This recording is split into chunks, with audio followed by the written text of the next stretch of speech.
Development meeting in Dyer in November.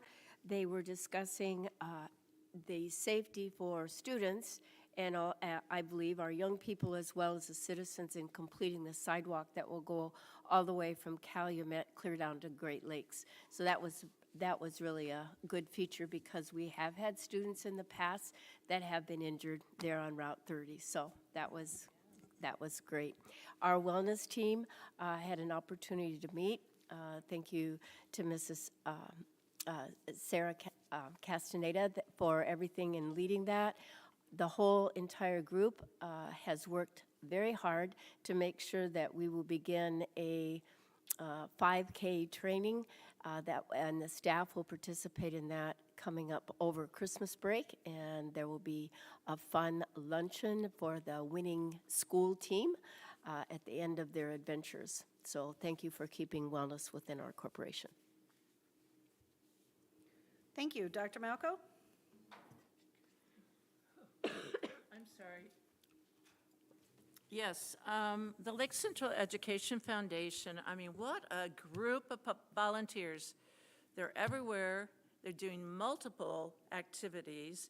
And the most recent activity was a $2,500 donation from the town of Dyer. First time that's ever happened. So what they did is they took one of the grant recipients with them, and she talked about the grant. So they understand where the money is going and what the purpose is. And I believe they are scheduled to go to Schererville Town Council and I believe even the St. John Town Council. So yay, Rob, for Lake Central Education Foundation. Legislative, I will defer to Dr. Veracco because he has a report. Dyer Parks, they're continuing doing what they can with the construction of the band shell, but work is very slow at this point in time. And that's all I have to report. Thank you. Ms. Kelly? Yes, last week the Schererville Parks Board met and we continue to discuss project of Ileana. I'll keep you advised on that, and redevelopment meets this week, so I'll report on that next time. Thank you. Thank you. Mr. Marshall, did you have anything to report for your committee? I don't know if you can hear me. All right, we'll just move on. And I have nothing to report for the St. John Redevelopment Commission nor the Dollars for Scholars, but we will be talking when we come back in January about Dollars for Scholars for our seniors. So we'll move into our official school board business topics consent agenda. Dr. Veracco. Thank you again. Seek board approval for the minutes from the revision of the executive session that you have at your workstation, as well as the regular board meeting on November 17th. Also seeking board approval for the claims, payroll, and extracurricular expenditures that you received in your packets last week. Motion to approve those items? Motion from Ms. Kelly, I will second. second from Mrs. Talent. Any discussion or questions? Hearing none. Mr. Marshall? Ms. Talent? Aye. Dr. Malco? Aye. Ms. Kelly? Aye. And I am an aye. Motion passes.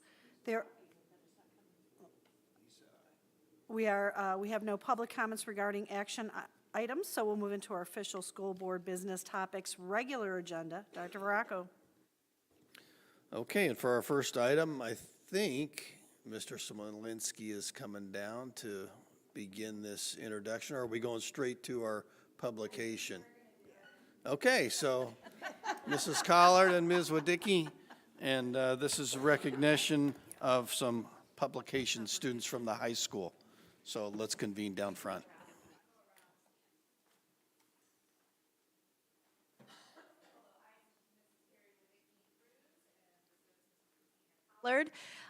We both advise Lake Central Publications. She does LCTV and the Echo Yearbook, and I do the Comet Magazine. And on November 12th through the 16th, we had the opportunity to travel with 22 students to Nashville, Tennessee for the Journalism Education Association National Convention. Over 5,000 schools from across the world actually attended this convention, and our students competed in what they call the on-site or write-off contests that are done right there. Like the kids come in and they're given a prompt, they have to write a story. Some of them have to do designs beforehand and photos beforehand, but there were over 1,500 students that competed in those contests right there on site, and a bunch of our students took home awards, and we are so very proud of them. So we would like to honor them today. And let's see. We can start off with Lillian Hobbins. She won an honorable mention in editorial writing. I don't think she is here today. Sophie Lapointe won an honorable mention in feature writing. And she is a first-year staff member. Oh, yeah, oh, sorry. Sophie's was in feature writing. And Sophie actually wrote a story. I think they had 2 hours to like write the story. They had a prompt, and she wrote a story and then scrapped it and wrote a different story. And that one placed honorable mention. Yes, so in the 2-hour time limit, she did that. Next is Katie Ponson. She's a senior, and she won an honorable mention in press law and ethics. No, press law and ethics. It was a test over, court cases and student press law.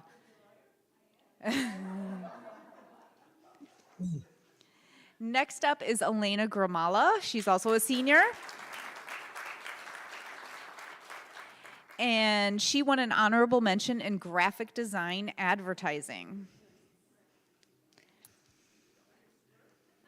And we have Victoria Amtmeyer, who is not here today, but she won an honorable mention in first-year photo. She's a first-year staff member.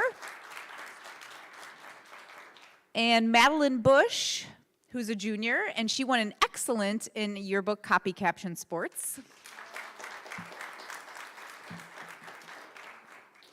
And Mia Legaspi won a Superior, which is the highest award, only given to about 100 and something students that competed in this contest. She won a Superior News Magazine layout.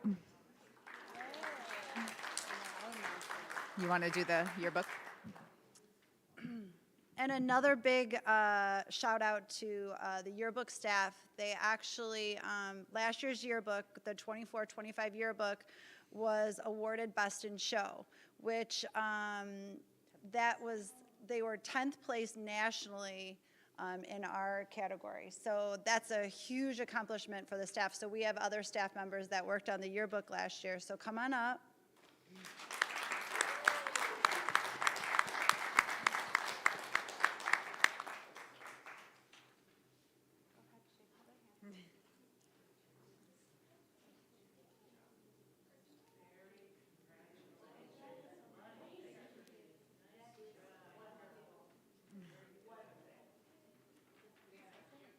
That's about it? Yes? Yes, okay. I have to tell you, when I was working on my doctorate from Ball State, I kept reading articles from journalism department over there, and I was, oh my God, they're so great. You went there, didn't you? Yes, I did. And my daughter's going there next year. I went to IU, so Bloomington, so yep. Oh, we're getting together. Here, I'll-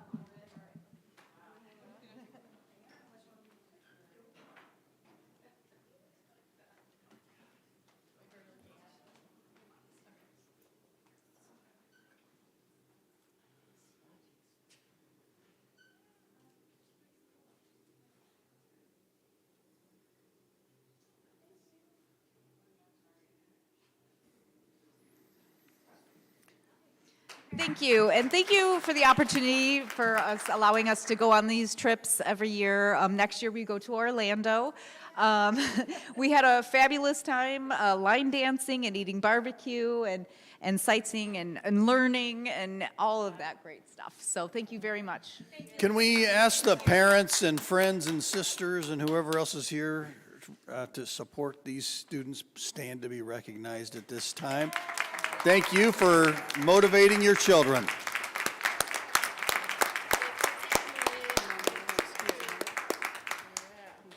And we are going to carry on with the business of the board, but if you have other things to do, this is a good time to exit. Thank you. Thank you. Congratulations. Thanks for coming out. Nice work, wow, I tell you. So did Dickie's daughter go here to school? She's here now, yeah. Because she said she was going, oh, she's going to Ball State. I can hear you. Oh, we can hear you, good.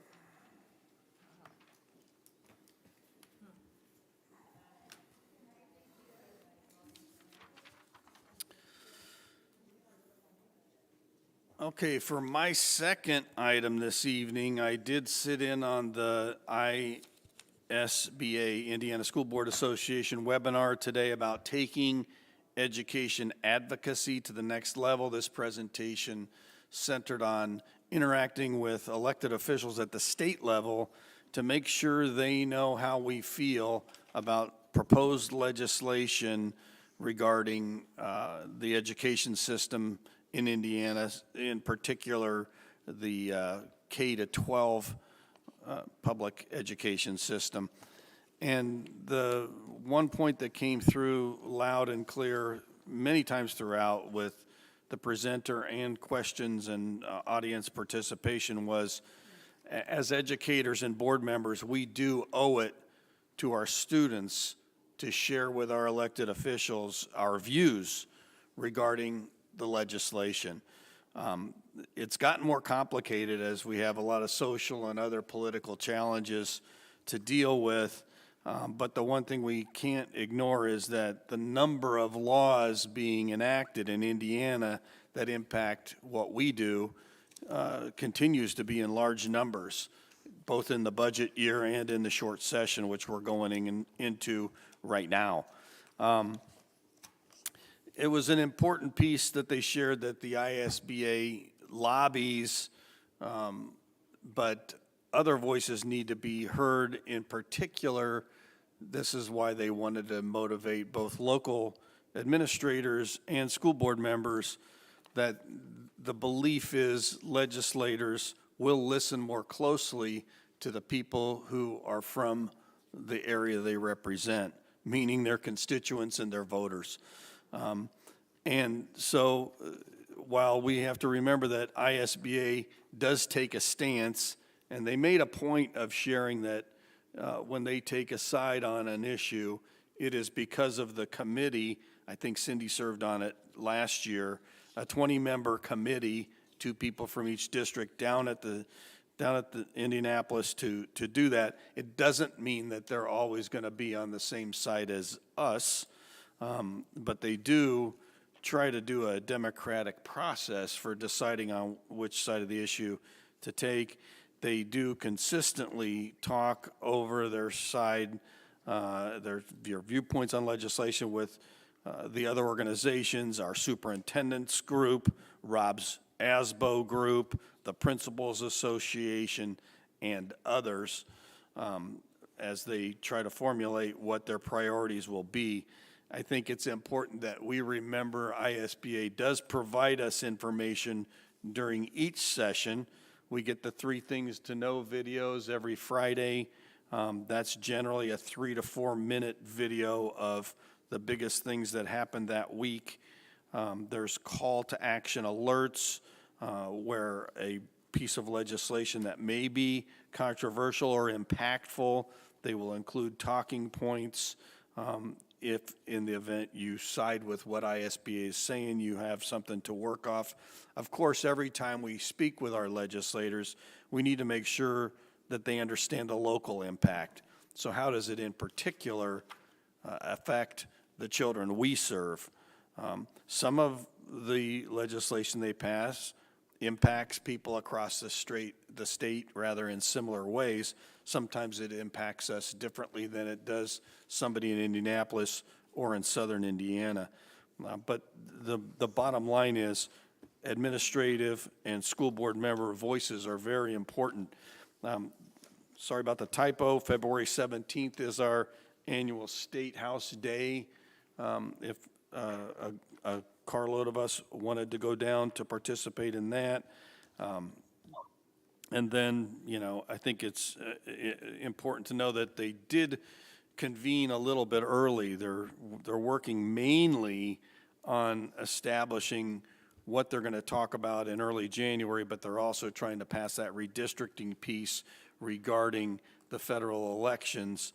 And so that has passed the House. It's in the Senate right now. Dr. Spradlin believes they'll vote this week. Before the meeting started, I was talking to him as I got on a little bit early, and he believes that what they decide this week will hold, whether it's to support redistricting or to choose not to. Because I had expressed to him my concern that if it didn't pass this week, that it could hold up some of the other work they want to do beginning January 5th. But he doesn't believe that will happen. So stay tuned for what they're working on now. That's the redistricting. But the important pieces of this, we do some of this already. We do have, third house meetings with our elected officials. And I think we've had some productive conversations. But, the truth is, we need to keep paying attention to what's coming out, and we need to continue to make sure our elected officials, that they know what the true impact to us is of what they're voting on. And I think we've shared that quite a bit regarding SEA 1 from last spring, and we'll have to continue to do so because there's still a chance that that piece could be revisited, and maybe some of the property tax reductions through that supplemental deduction could be adjusted so the pain doesn't quite go so deep. So having said that, I'd open it to any questions any board member may have. That's the one through ISBA then that you're talking about, right? That was Terry Spradlin. Today's was, Dr. Spradlin, the ISBA director, yeah. Thank you. Thank you for that update.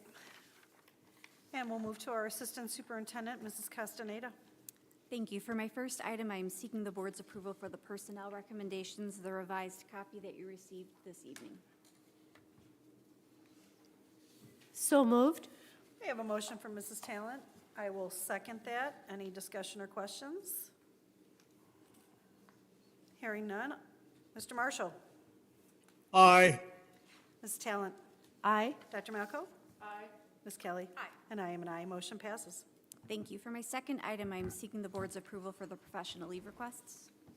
Motion to approve? Motion from Ms. Kelly, I'll second that. second from Dr. Malko. Any discussion? Hearing none. Mr. Marshall? Aye. Ms. Talent? Aye. Dr. Malko? Aye. Ms. Kelly? Aye. And I am an aye. Motion passes. Thank you. For my next item, I am seeking the board's approval for the new substitute teacher pay rates. I will approve that. We have a motion from Mrs. Talent, Second? second from Dr. Malko. Any discussion, questions?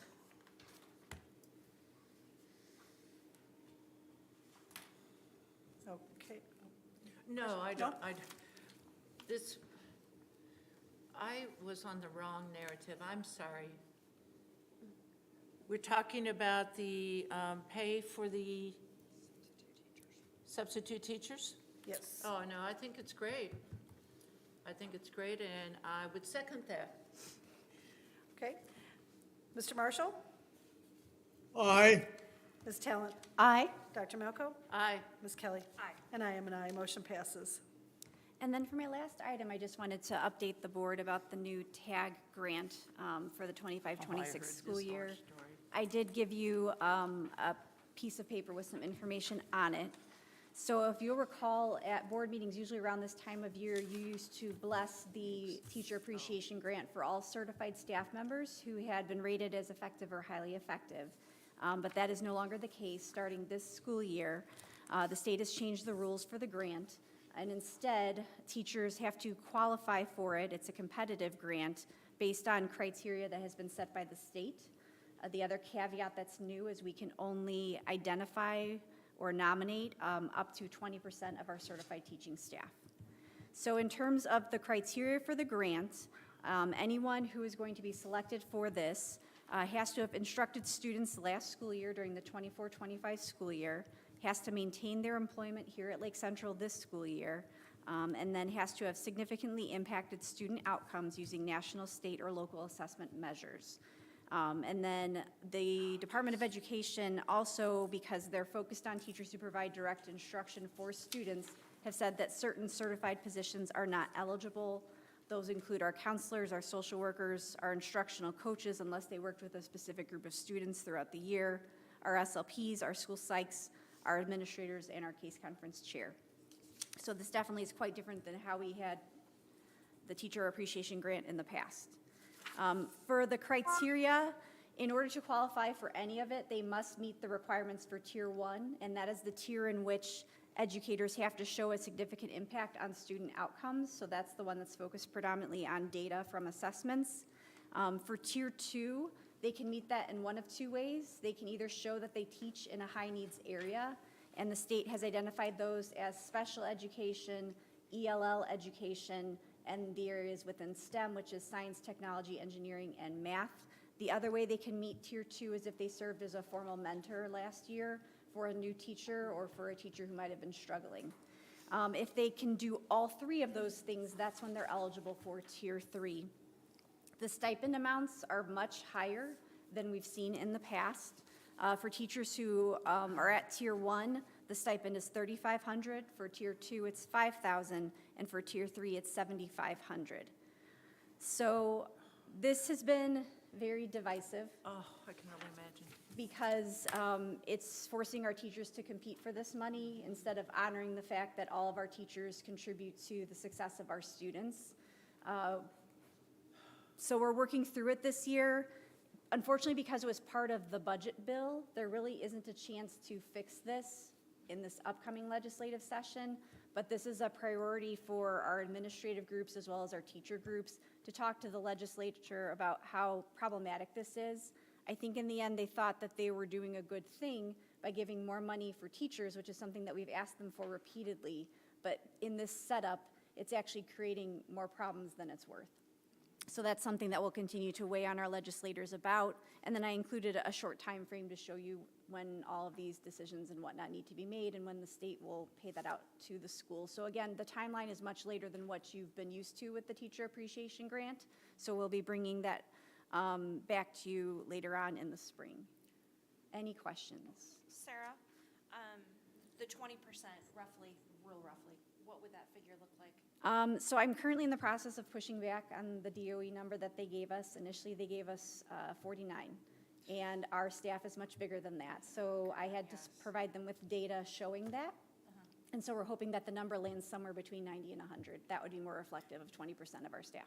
And again, roughly, because I know I'm asking you this on the spot, how many were awarded this grant last year? Like, Our entire certified staff, so Right. over 500 staff members.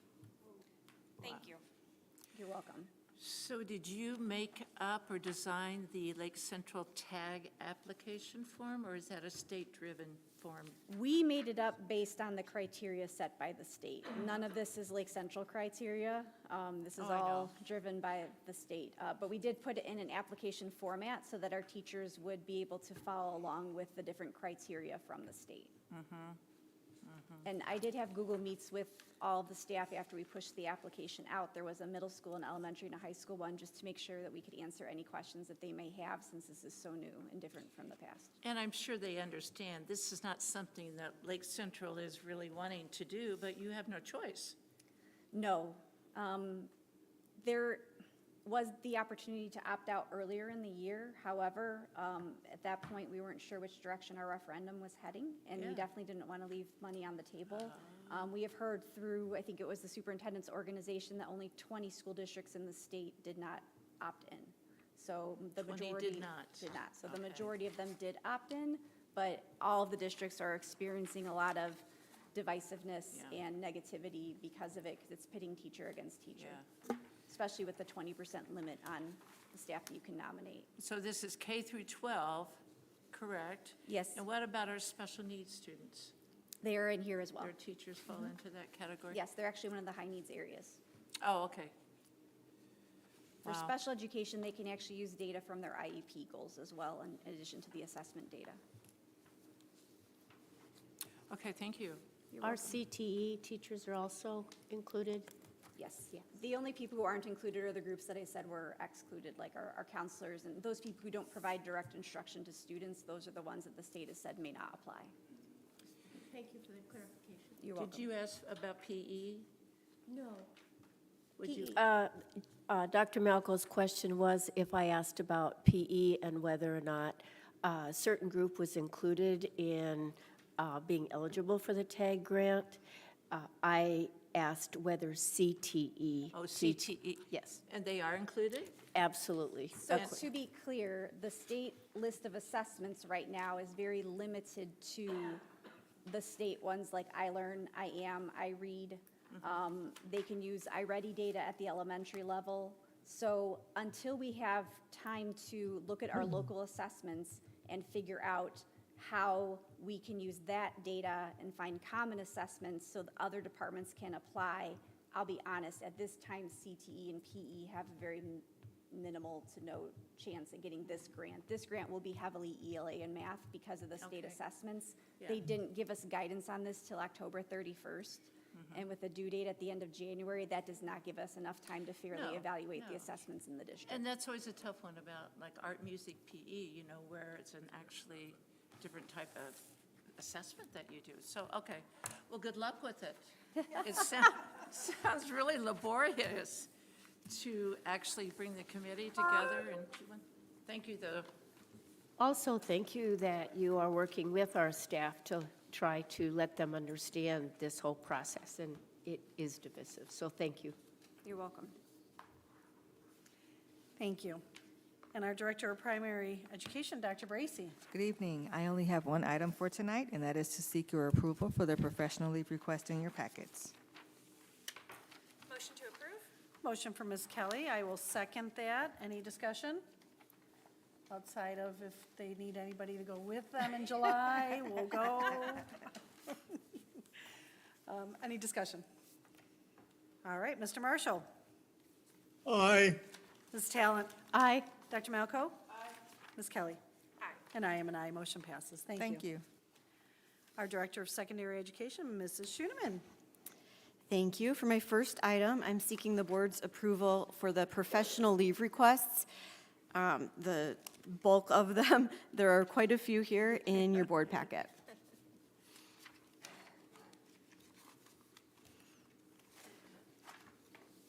I will vote to approve.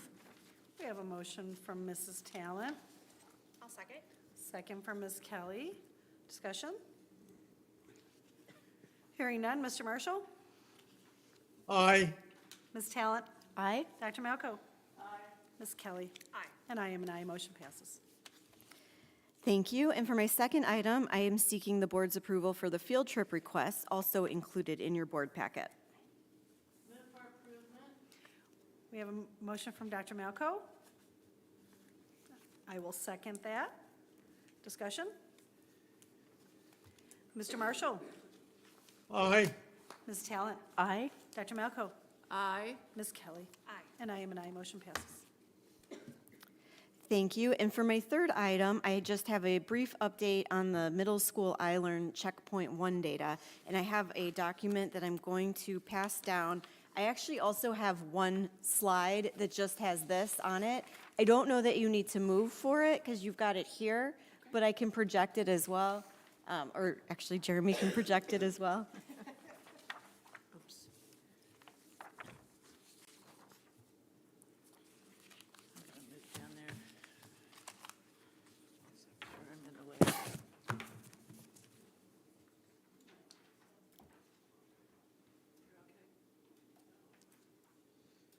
Are you going to go down? Oh, wait. Sit right here. I just need to hear better, yeah. Oh, okay. Okay, so what you are looking at here is a year-to-year comparison. So last year, the middle school opted into the iLearn Checkpoint pilot. And because we have data from last year, we're able to do a comparison from 24 to 25. I do have to say that last year, the iLearn Checkpoint pilot was not adaptive. This year, for the real iLearn Checkpoint, it is adaptive. So we just need to note that difference. But what I want to point out, and so starting with ELA, which is the first chart that you're looking at, when you look at the corporation, so you've got 2024 versus 2025, every grade level in ELA has more students proficient than last year. So same grade level, different students. So it's not apples to apples, but we want to see those going up regardless. We also look at the cohort growth because we want these percentages to go up both ways. And so the cohort grew from 5th to 6th, and actually from 6th to 7th as well, and 7th to 8th. So when we see those numbers going up, and again, there's that difference in it wasn't adaptive, now it is. However, when they're all going up, that's a good thing. So I just wanted to point that out. And another significant item to note is the middle school ELA teachers are in an implementation of a new curriculum that is rooted in the science of reading, state-approved materials for the high-quality curricular materials. And so they adopted the new materials and they implemented them this year. So to see the scores moving in the right direction in the midst of an implementation is really something that we're very glad about. And, you know, we've got Mr. Vondrak over here, Kaler Assistant Principal, in the mix, and our administrators have been working with the teachers, supporting them. They've been instructional leaders. The administrators are very familiar with the curriculum that the teachers have been implementing. And teachers are citing, and the principals are seeing this too, that the kids their writing is improving so much. Specifically in 6 to 8 with Amplify ELA, the kids are writing daily. They have to provide evidence daily. There's a lot of routine that goes into it. And then in grade 5 with Open Court, which is on par with our elementary, who adopted a year prior to that, they're seeing so much movement with kids in the green band, which is word analysis, and that is so key to the science of reading. So just really exciting to see good things happening here in ELA, and we look forward to that continuing as the teachers learn more about what the curriculum has to offer. And then, you know, after our first year of really feeling it, then we can go back through and really dive in and take it to the next level, looking at the iLearn item specs, et cetera. So the next part is the math, checkpoint 1. That's not up here, right? It's the next slide. Oh, sorry. So it will be, yep.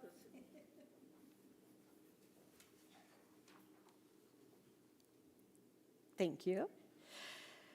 So for the math checkpoint, we look at the district. So the schools, I do have to say, there is an iLearn trophy that goes around the middle schools. There's a little friendly competition. It's almost always friendly. And, you know, I always tell them, listen, I'm looking at the district, but I want to point out that the 5th grade, look at how in line all 3 middle schools are in the 70s. We do not see that very often. I mean, this is maybe the first time. And so for our district 5th grade percent proficiency to be 72%, and look at the state at 42, you know, our goal is to distance ourselves from the state average because nothing average about Lake Central. So we're seeing the same type of movement in math, and actually in math, they're in year 4 of implementation with Reveal. That's the textbook that they use. And, you know, when we talk about textbook adoption, with these two, with math and English, these last two adoptions, it's not just about getting new resources and materials. It's a different way of teaching. That math adoption that, again, they're in year 4 of the implementation was moving to a conceptual model. Sometimes parents lovingly refer to it as that new math. But it is the conceptual model so that kids know what to do when they don't know what to do. And they're really interacting with their math thoughts, and teachers are meeting them there. So that has been a huge shift, and we're seeing pre-pandemic math scores again. So the teachers have just done such a good job, and it is not an easy lift when there is that amount of change. Similar to English with the science of reading.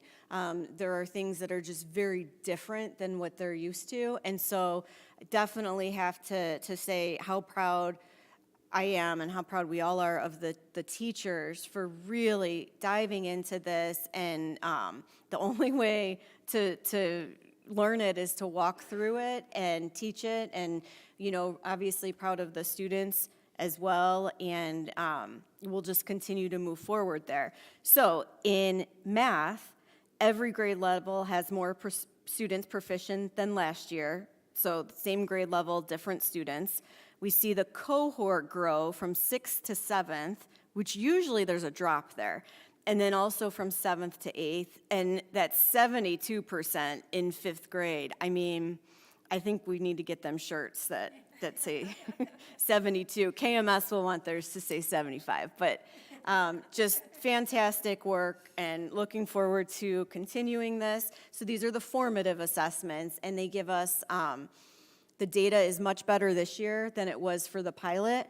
So we're able to really see what standards kids need help with, whereas last year it was all grouped together and we really couldn't disaggregate it very well. Any questions? I have a general question which would be applicable actually to both areas. What about students at the middle school that are non-readers? What are we doing to help those students? So we have reading specialists at all 3 middle schools.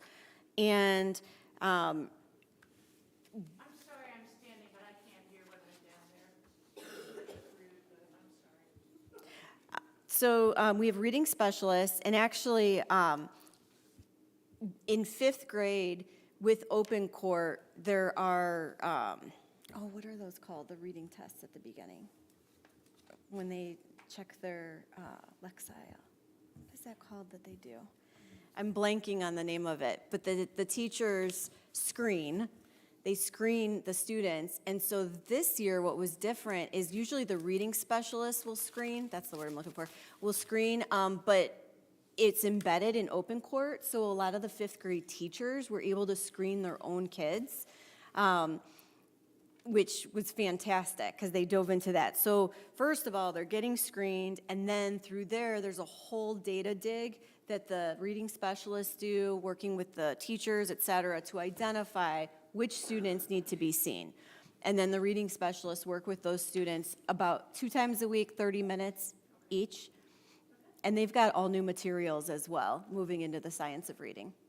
So that's a great model. Now, what happens in the high school level where, is there a program similar to that? Does the screening happen? So by the high school, well, especially now, what we're going to see, because with iRead, and remember we didn't have any retentions, and so now we have to keep on testing kids who don't pass iRead, and now with science of reading in the middle schools as well, really what will happen is we won't have that because we'll catch everything.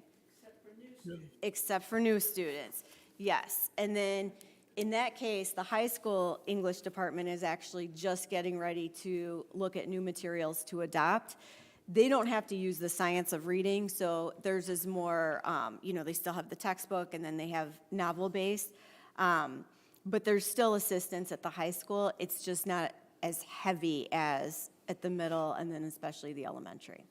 I just always worry about those students that move in and they're so far behind, and how do we Something that the high school, I'm sure, will figure out because they're doing a great job. Thank you. No problem. Any other questions? Thank you. Definitely a proud moment, so thank you for that report.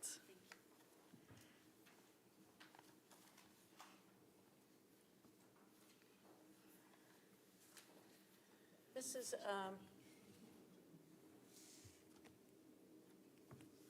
Nicole? Suze, no. Mrs. Suze, could I ask a question of Dr. Bracy?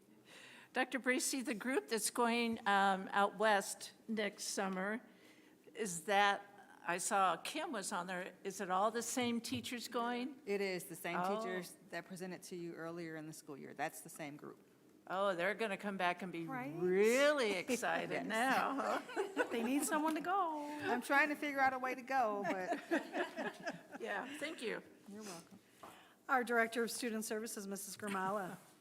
She had Thank us. you. My only item tonight is to seek your approval for the professional leave request that was included in your packet. Motion to approve? Motion from Ms. Kelly. I will second that. Any discussion or questions? Hearing none, Mr. Marshall. Aye. Ms. Talent. Aye. Dr. Malco. Aye. Ms. Kelly. Aye. And I am an aye. Motion passes. Thank you. Thank you. And our Director of Business Services, Mr. James. Thank you. Excuse me, my only item this evening is to seek your approval for the donations that were presented in your board packet. Move for approval? We have a motion from Dr. Malco. So moved. Second from Mrs. Talent. Any discussion? Hearing none, Mr. Marshall. Aye. Ms. Talent. Aye. Dr. Malco. Aye. Ms. Kelly. Aye. And I am an aye. Motion passes. Thank you. Thank you. And there are no public comments this evening, so we'll move into board comments and consideration of future agenda items. Mr. Marshall. I have nothing this evening, thank you. Thank you. Ms. Talent.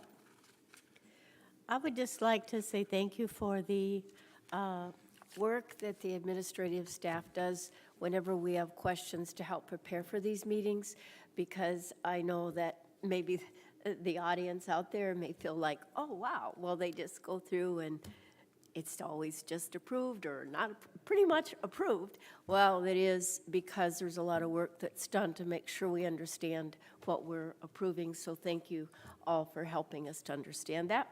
And also, we hope that everybody has a very safe and Merry Christmas with family and friends, our students and their families. Thank you. Dr. Malco. Hi. Basically, following with what Mrs. Talent said and continuing to feel really good about our leadership and continuing to feel really good about our teachers. And I feel really good about our parents. I was somewhere the other day and this lady figured I was on the school board and she said, you know what? We tried this school corporation. I won't say it right now. I said, well, how did it go? And she said, we are coming to Lake Central next year. My husband was an LC grad, and he wants our daughter to come back here.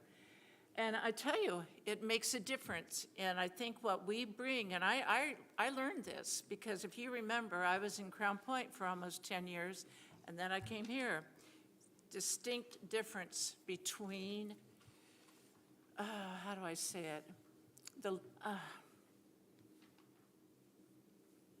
I don't know, it's really hard to explain, just a distinct difference. I was at Crown Point during the time when they were trying to battle about the building, the new high school.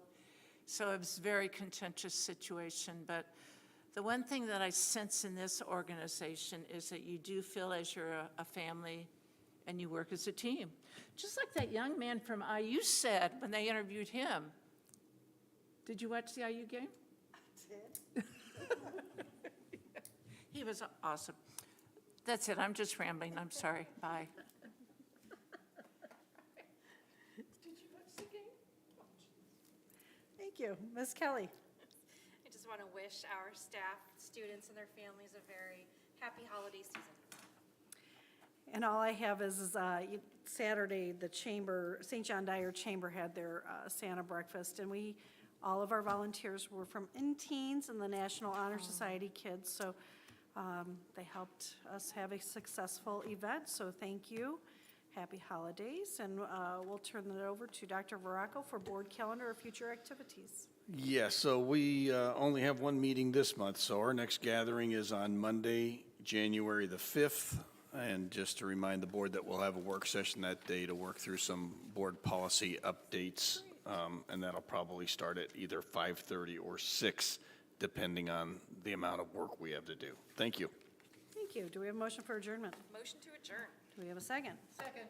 All in favor? Aye. Aye.